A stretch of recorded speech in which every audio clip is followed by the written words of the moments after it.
Hello. Well, hi, Erica. Hi, Happy friend. Winter Day. It is. It is a wintry day as we are recording this. We're cozied up in our houses and just hoping that all the power stays on. I know. I was so happy. When I woke up this morning, I was looking around. I was like, do I see any little like lights from my electronics? Do I still have power? And yes, apparently it's not so bad this time. I don't, No, I don't. Yeah, we don't want to jinx ourselves, but I so know, far so good. So far right? so good. Right. And it is the perfect setting for the topic we have chosen today. The topic Well, you have chosen, which I have to say, because we take turns, is yes. a great one. I've had a lot of fun with it. And I just Oh, must good. apologize in advance that it's taken me in a lot of different directions. So if you get frustrated with me, try not to show it. I welcome all of the rabbit trails. I am so Okay, good. excited. I have some thoughts and kind of an outline to move us through, but let's just follow it where it takes us Love it. because, Love you it. know, it is a juicy topic. And so today, guys, we're talking about weathering our winters. And, that can mean a lot of different things, but it's how do we move through a season of less light? So maybe where there's more darkness, where it might be cold, what is enough during that season, and what should we expect from ourselves? So, so much to tackle here, and we're not just talking about literal winter, guys. Um, so I think a lot to talk about. And honestly, we originally had another topic teed up, and I subbed this one in because uh, I've felt the darkness lately, and I've also felt the light, and I felt like we needed to talk about it. So, if you don't mind, I thought we'd start by talking about the darkness. Like, what can the darkness be that we need to navigate? Yeah, absolutely. And I will just, as a preface, my rabbit holes are going to be twofold today. Okay. So, in kind of what you put together, I see echoes of what's called the middle way in Buddhism, and the idea of enough and the eightfold path, and just kind of what is right, quote unquote, not morally, but and then also Celtic wisdom. And in Celtic wisdom, winter and Celtic mysticism, winter is very, very important. So certainly we're going to talk about it more metaphorically, but I think also practically and realistically, especially as we're all iced in here. Um, Winter. What is winter for? Yes, I love it. That all sounds good. All right. So, when we talk about less light, what kind of darkness could we be living in? Literal, seasonal. So, we are definitely going to hit that because for a lot of people, that is a major factor. If you have seasonal affective disorder, if you have seasonal depression, that you maybe dread January, February, depending on where you live. And so that can be fatigue. It can be shorter days. We might have less energy. We have a natural instinct to want to hibernate, regroup. I certainly have been feeling that the last few days. I've spent a lot of time under covers, just snuggled up and pretty happy about that. It can be emotional darkness that may be attached to the actual season or may not be, where it's grief or anxiety, burnout, moral exhaustion. It can be geopolitical. It can be there's war, the endless news cycle, political polarization, loss of trust in leadership, things like that can also wear on us. And sometimes, it can just be informational, like this constant exposure that we have today to crisis without resolution. And the fact that we are wired to seek resolution. And so it can be draining and exhausting, or it can be sometimes all those things just dogpiling right on top of you at once, Right. which is the hardest. So, any thoughts on the darkness? But I think that kind of sets the stage for all the winters we may be talking about. Yeah, absolutely. For me, I have seasonal affective disorder in reverse. Like I hate summer and I cannot wait for winter. But I'm one of those like, people who appreciate the moment, like the moment before the sun rises.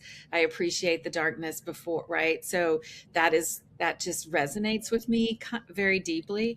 And I'm going to be very literal, here for a minute in terms of Sure. like the actual winter. That sort of, to me, it's a beginning. It's not really an end, right? The Celtic calendar, the New Year starts in, like, I think it's November, because when darkness starts in, that is when life begins.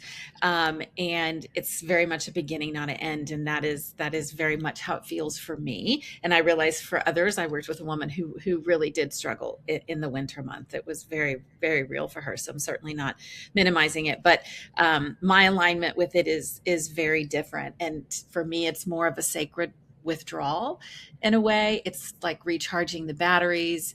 You know, much more aligned with kind of the Celtic mindset of what winter provides, right?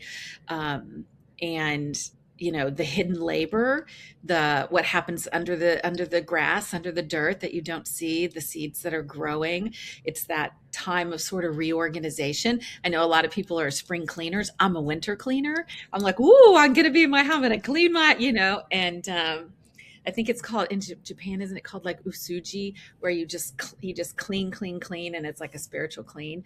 So for me, it is a very charging period, and I believe that like real growth almost requires invisibility, or it requires a level of withdrawal, for that reorganization, for that reorientation, for that, like, I don't know, reminding yourself sort of who you are, like getting back to, I know we're going to talk about enoughness, but sort of getting back to when everything somewhat gets stripped away, what's left, Yeah. what's, Yeah, I agree with all that because I actually was at a retreat last January with a good friend of mine, and one of the exercises was going through some cycle that you feel repeating in your life. And at the time, I was struggling with what I wanted to do in my career.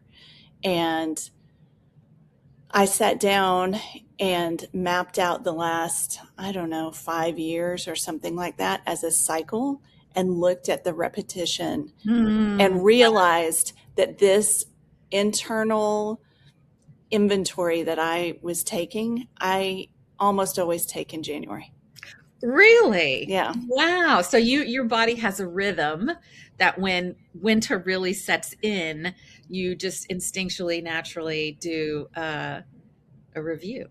Yes. Yes. And I look at what's not working and try to figure out how to make it better. Yeah. And so it was really interesting because I vaguely recognized it, but laying it all out made me realize, oh, okay, this is my cycle. I do this. And I agree with you. I think we get back to basics in winter, because we are in our homes typically a little bit more, maybe, I had several friends I was talking to before this winter storm hit us. And one of my guy friends was saying, I went to the store, I loaded up. This is one of the only weekends we don't have sports. We don't like, we're all going to be at home. And he said, I've already got everything planned out. I'm cooking soups. I'm making pork chops. I'm doing all this stuff, Yeah. It's this, it definitely can recenter us in the basics and probably what's most important really in our lives. So I think it is an interesting season, but it can be some darkness to get through for sure. And I've also been feeling that lately. And I want to talk about, what the fact that sometimes there can be this opposition as well in terms of, I feel like I am in a personal state of flow right now, but then the world around me feels sometimes so overwhelming. Yeah. So, you can definitely have different experiences on a personal versus a broader, part of your community, part of your world perspective. Yeah. Yeah. We are definitely pulled in so many directions as human beings these days. And and emotionally, intellectually, spiritually, physically, it's really difficult to kind of hold your center. And that is kind of in where you were teeing up some of this conversation. The middle way in Buddhism, came into play, which is not leaning in one direction too much or the other, not too much hedonism and self-indulgence, and not, so much compassion and focus on others that you lose yourself. So, there's this idea of like keeping your center, that I think becomes really challenging, especially in the world that we're living in right now. Half the time I'm afraid to turn the TV on. Like, I don't think I even want to know what's happening out there. And it can be, I feel guilty about that. But then I'm also relieved. And I don't know. It's definitely a struggle. Yes. Yes. It is a struggle. I was texting with friends yesterday because I was down the dark rabbit hole of the news. Oh no. Oh no. Understandably, because there were a lot of things happening. Yeah. But one of my friends said, I just had to delete all social media off my phone. She did that this weekend. And I'm sure she'll put it back on at some point, because we desire connection, and it's an easy way to sometimes feel connected to people you don't see or talk to as regularly. But, it was very much a self-preservation move, and I understand it. So it is, it's okay to have periods of rest and retreat. And I think let's dive into that. But let's start with how we define enough. So how does enough change when we're in a time of darkness? So it might be staying engaged, but not being consumed, which, is my friend's action is a good example of that. She might check the news daily, but she's not being inundated every time she opens up an app on her phone. And it could be one meaningful action, or very deliberately, focusing on something instead of this state of constant urgency. And I think my nervous system, it's very easy to kick me into this almost like panic about the state of things. Mm. Do you see this?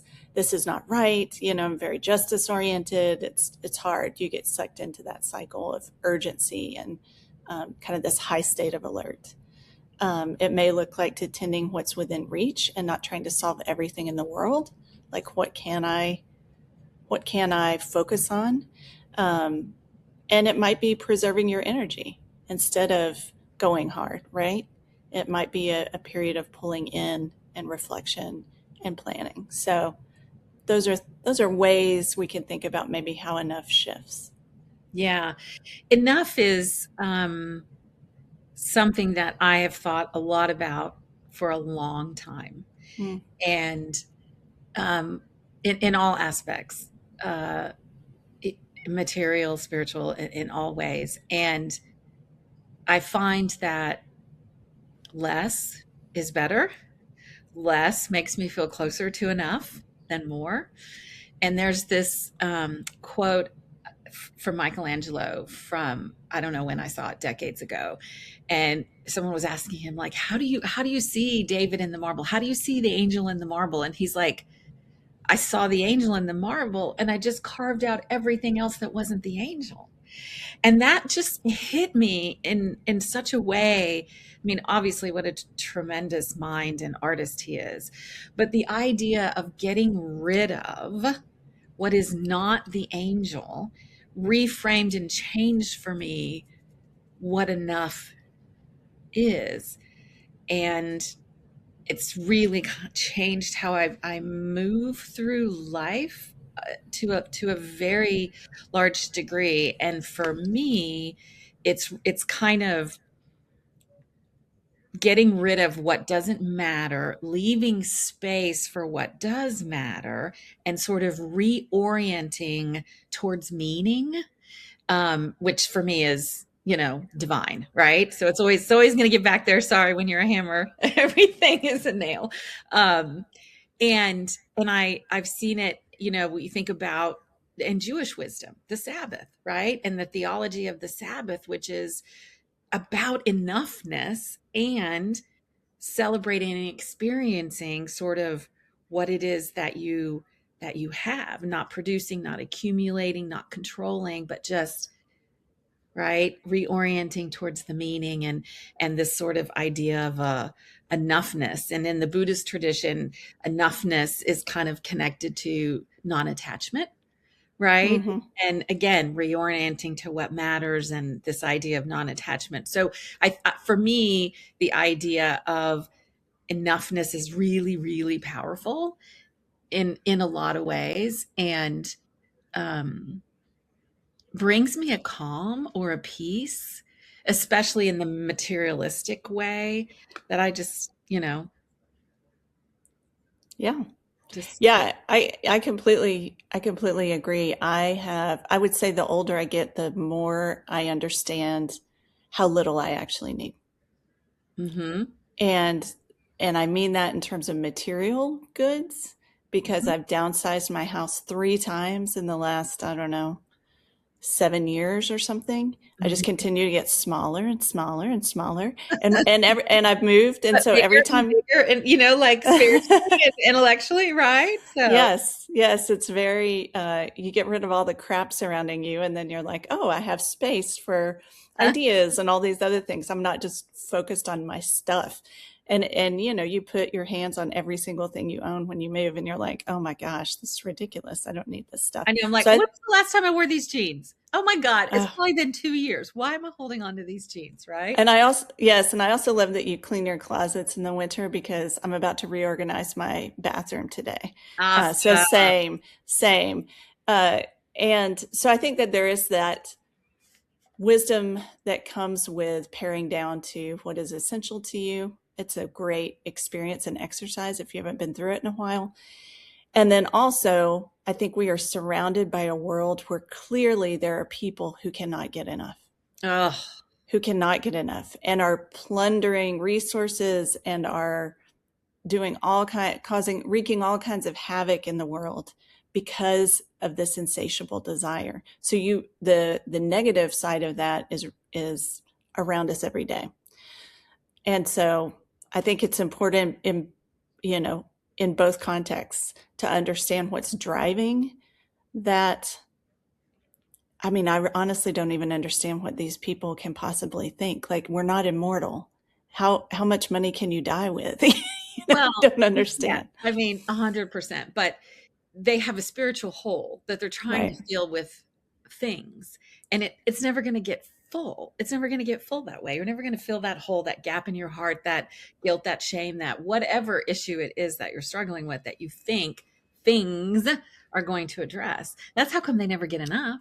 Yeah. It's like that didn't work. The next thing will work. The next thing will work. And that's where the practice of enoughness, I always like to say, I like to live under my means, like I don't like the stress and anxiety of all of that.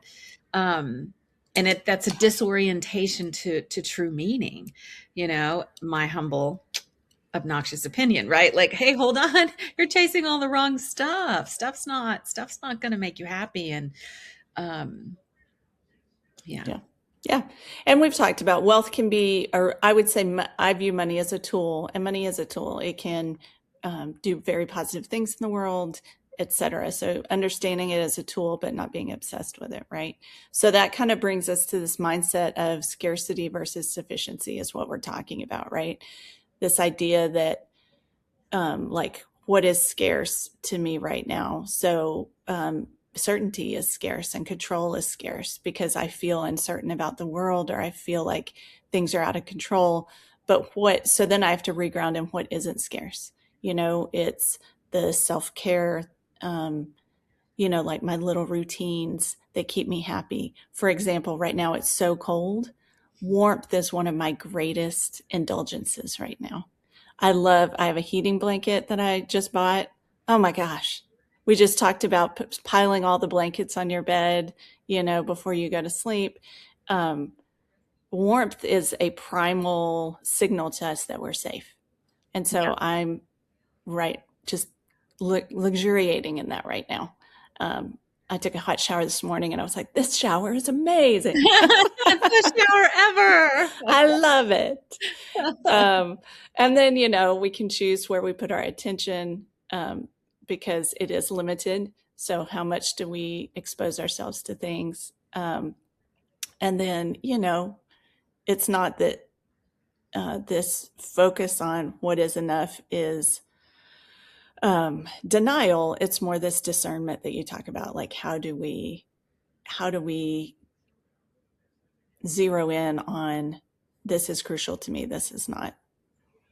Yeah, right. So, in the middle way, the conversation is, understanding the difference between real scarcity and imagined scarcity that's fueled by fear, right? And Mm-hmm. so, discernment and understanding, um, what's perception, what's reality, what are the underlying drivers that make you feel scarce, because we all need a certain amount of money to survive. I don't want anyone struggling and not eating and live, like that's just the way we've built our culture, that you have to have that to live.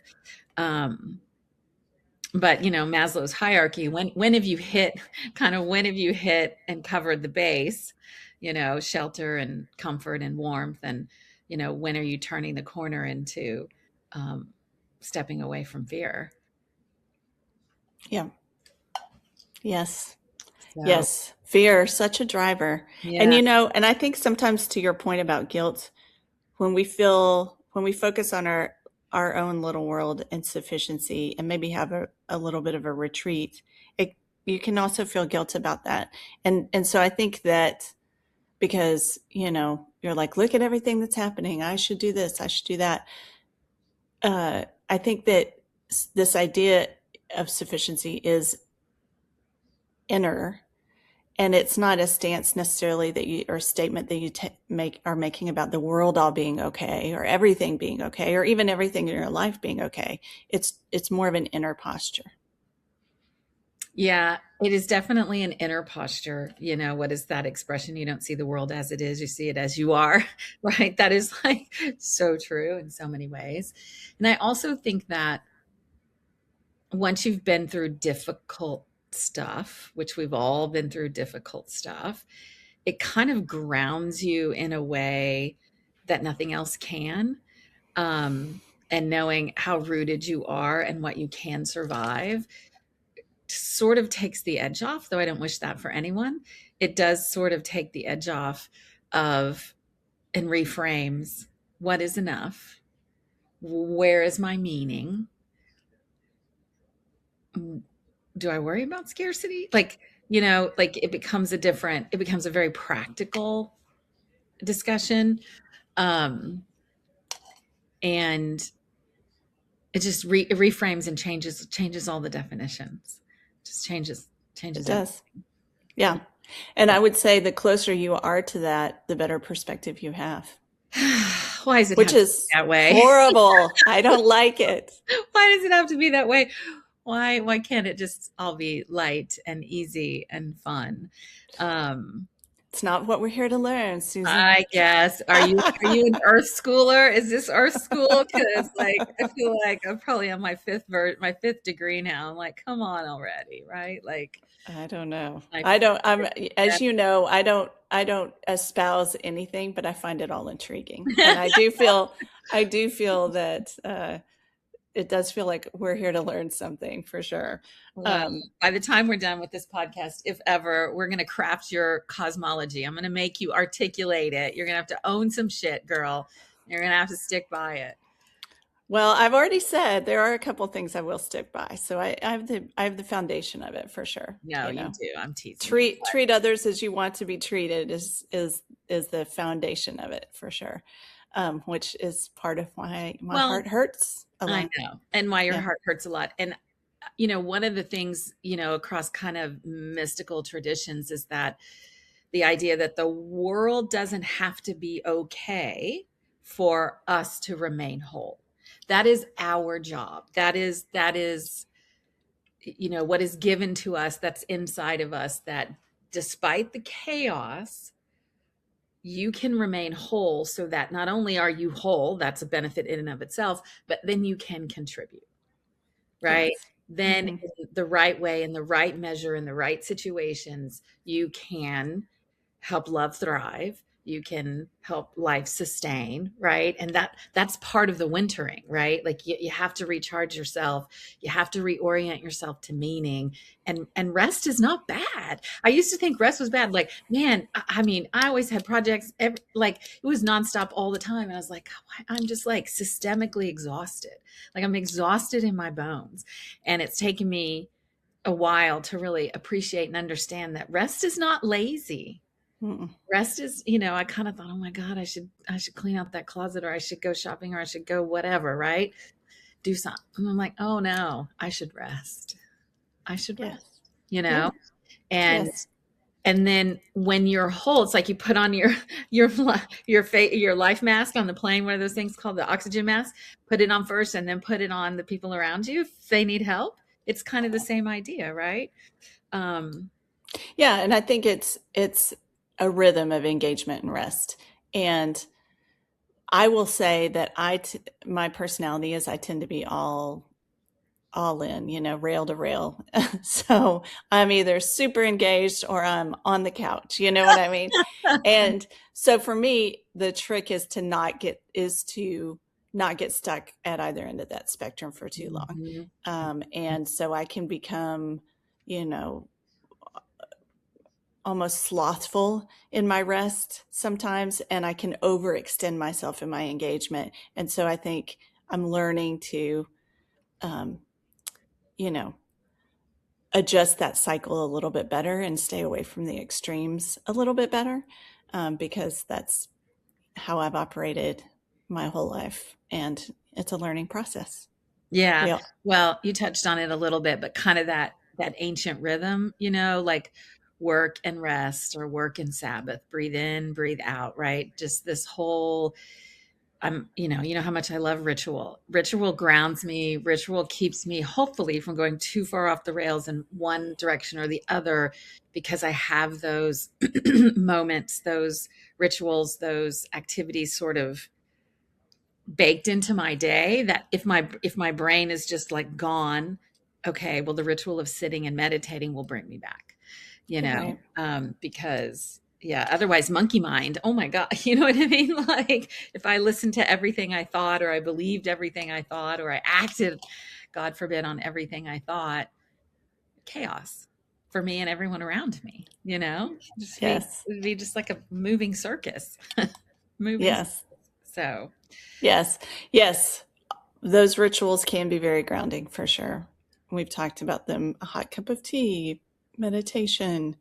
Sometimes, too, everyone has their, comfort watch or a book they like to read that's comforting to them that you've read before and or you've watched before. And the certainty in that, what's going to happen, it's comfortable. That can be a very nice, like, pop culture self-soothing ritual as well, for sure. Yeah.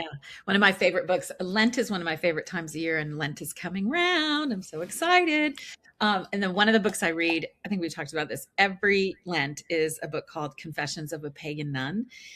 And it's spectacular. All right, I'm gonna have to read it. Yes. Well, you'll have to read it, and then we'll have to talk about Yeah, let's do that. I it. would love Okay. it. Yeah. Let's do it. Well, and do you give up? Do you do the classic give up No, something for Lent? no, as I you would was going to be surprised if you did, no. but I was curious. I think of Lent as an intensification, so for me it's just amplifying my practice. And I'm not opposed to people giving up stuff, but for me it's I've tried really hard to get rid of the adiaphora, like all the extra stuff, and make space for God. And so for me it's just relishing and amplifying that more than it is giving up something. I mean, though I Oh, probably should give up a lot of stuff. Like we could have a whole episode on that. We could just talk about what I should give up, but that's just not the way I think of it. I like the idea of Lent as this, like, immersion and abundance versus restriction. That's interesting. Hmm. Yeah. I mean, Hi. As usual, you pursue it differently than I would have guessed, Susan. I love it. Okay, let's talk about what's non-negotiable in a season of mm, darkness. What do we have to mm. protect? Okay. What's on your list? What do you have to protect, Erica?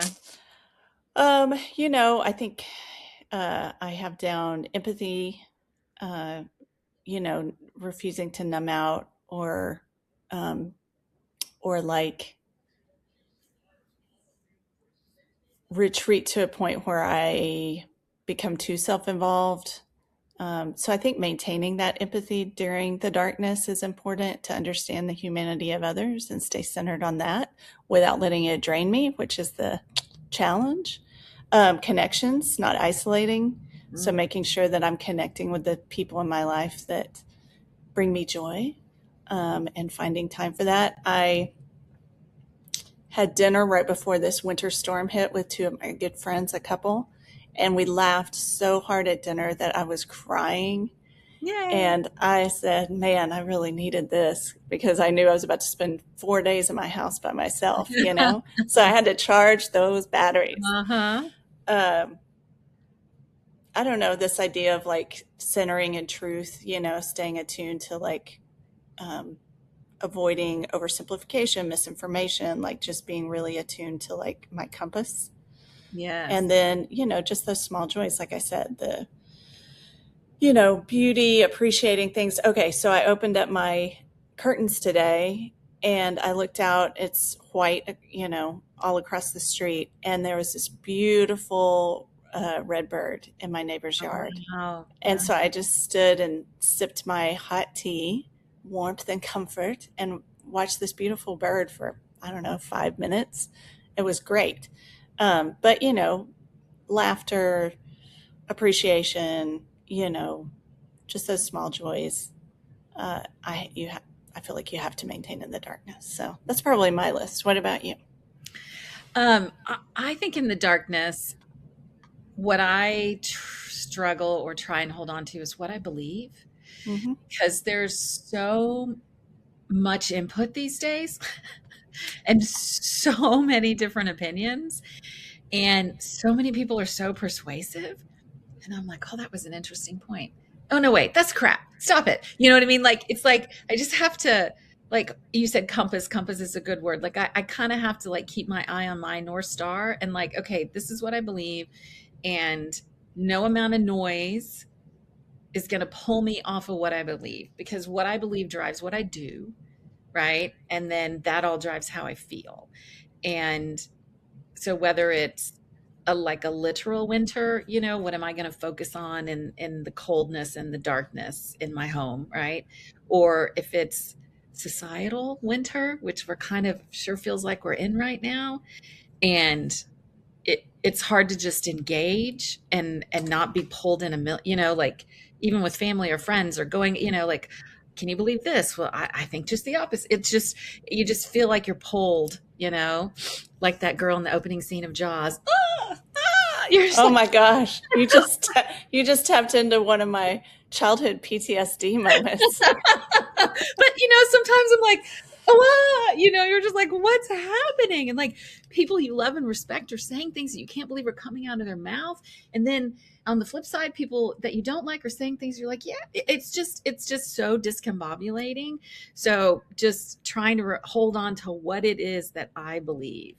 Um, Yeah, and I think what you believe at like a basic moral ethical level, right? So it can be that you change your mind about what you believe about specific topics or even the way you view certain people. situations. Though Mhm. all those things may evolve over time and should, honestly. Like if you never change your mind about anything, then oh my gosh, Yeah. Yeah. you know. Yeah. But but that grounding morally, ethically, what do I believe in, and staying centered on that, right? Yeah. And I think it's an important distinction because I think that today people so closely associate their identity with their I would call them like level 2, level 3, level 4 beliefs, right? um like, oh, I voted for this person, so I have to like support them no matter what in everything that they do. No, you don't. Mhm. Or I believe I go to this church, so I'm always going to agree with everything this religious leader says. Well, you may not, right? So it is those to me are beyond like your core beliefs, your level 1 beliefs, right? And those sometimes you can be led astray. You can say, "Oh, I thought this was one thing, but it's not what I thought it was, and it doesn't align with my core belief. And, that can be a painful process, Yeah. and can, cause a lot of self evaluation and a period of uncertainty. And sometimes you have to, go through a long process to reconcile that. So that can be its own path. But these kind of base level ethics and morals and beliefs, uh, to me, once you get back to them, they usually don't point you wrong. Yeah. And, looping back to the middle way and the eightfold path and right thought and right action. And, it's, um, staying true to that inner compass, that voice inside that never steers you wrong, Yeah. um, and being true to that. Even when you're scared out of your mind, even when you're going through something that you've never been through before, and you can't see the other side. Because a big part of this conversation that we haven't touched on yet is the idea of hope, and I think hope is so, so important. When you're in a literal winter or a metaphorical winter or whatever situation. And it's not, it's not, again, I'm drawing on mystical traditions of all kinds. It's not the idea that it's all going to work out well. It's the idea that it's all going to orient itself the way it's supposed to orient itself, that it's all going to orient itself um, towards the ultimate meaning, and just holding on to that and genuinely believing that, um, I think is super foundational and fundamental and life saving, frankly, Yeah. right? Oh, Life. yeah, absolutely. When, cliche, but true, when hope is lost, all is lost. So, yeah, I agree. Understanding that there may be better days, better moments in the future, and being a light in that darkness, right? And so when the darkness is overwhelming, it's okay to be a small, steadier light. You don't have to be the sun. And sometimes that is enough to be that small, steady light. Right, because the darkness does not overcome it. Sometimes you just got to put your head down and march through it. Mm-hmm. Right. So I love, you know, I send my kids all these pictures of buffaloes in winter because they turn towards the snowstorm. And they walk into it. Right. And that's what you just have to do sometimes. Right. You just have to put your head down, you have to turn into it, turn into the wind, and you just got to get through it. You just got to get through it. And without a sense of meaning or compass, I don't know how people do it. I really Yeah. don't know how they do it. Yeah. And it's also, if you feel like I spent a lot of yesterday feeling angry, more than I would like, let's just say that. Heartbroken also, but anger feels stronger. Yeah. So love to gravitate towards that. Um, but finding a channel for some of that as well, like a channel for that energy, however you're identifying it in times of darkness, can be helpful. Because like I mentioned, I'm in a flow state right now personally. And so I'm not going to surrender that positive energy and momentum to the world. I'm going to channel it. And so that's a lot of what I've been thinking about as well during this time. Yeah. Yeah. Tell me more about that. Yeah, well, I'm channeling it more into creative efforts. So I'm writing my first screenplay ever right now for So short film. exciting. Yeah, yeah. And just, finding a way to pour all of these thoughts that I've had into the structure of it. And so just the process of it, I mean, I'm sure I'm going to become obsessed with the output of it and what that is, because I love to be a perfectionist, but just the process is so fun right now that regardless of where it leads, it's Just to be it's working on a screenplay. How fun. it's fun. It's Yeah. fun for sure. So Yeah. great. Let your imagination run with these ideas and how to take ideas like what we've talked about today and bring them to life visually, produce something that operates as a storyline, but also has like a lot of layers metaphorically. So all those things, super fun. Yeah. So excited for you. So Yeah. excited. So we've talked about it, but practicing enough during this season, wintering your weathers is what I was about to say, but that's totally different. But and it may be seasonal. Someone might listen to this in the heat of summer. It still might apply to you because you're weathering a dark period that is completely non-seasonal. It could be dictated by experiences you're having in your own life that are very specific and personal to you.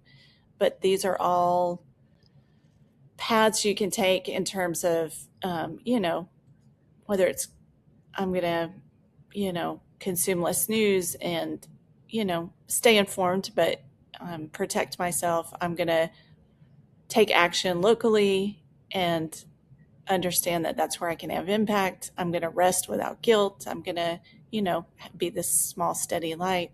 Whatever it is, you have all of those options available to you in this period. Mm-hmm. And just know that this too shall pass. All those great cliches, right? A little, into every life, a little rain must fall. So it happens to all of us. We all go through it. We all have winters. I've never wished for any of the winters that were dumped on me. There's never anything that you wish for. And they've been incredibly difficult. But in hindsight, and this really makes me angry, I don't think I would trade any of them. You know? Agreed. Agreed. And I think that's when sometimes Maybe one. maybe one. Maybe one. Yeah, same. There's one I think I can do without. Actually, it's other people's winters, especially, my children's winters. Those, you know what I Yes. mean? Ugh. Yeah. Yes. Yeah. Ooh, yeah. Talk about cliches. Your heart walking around outside your body is my favorite one when for parenthood because Yeah. literally what a vulnerable feeling and it's lifelong.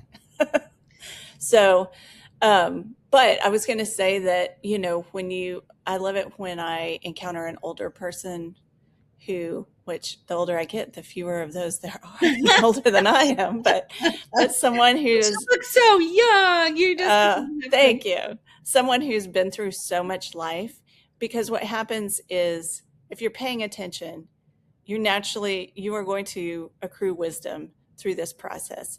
And after you have weathered enough storms or enough winters, you understand, oh, this is cyclical. They do pass. So it's a little bit been there, done that. And, and so I think that, in youth, you don't have that perspective. And so that is one of the benefits of sticking around and getting older is that you do have a lot more perspective on these things. Yeah. And it's a little bit easier to be zen during the dark times. Yeah. A little easier to be zen. Yeah, I love reading death doulas or nurses when people pass, and they're like, "What are the things that people talk?" And the themes are, I'm not. I regret the things I didn't do more than I regret the things I did, and I wish I loved people more. Mm-hmm. Okay, how many times do I have to read that before I let that set? Yes. Before I let yes. that.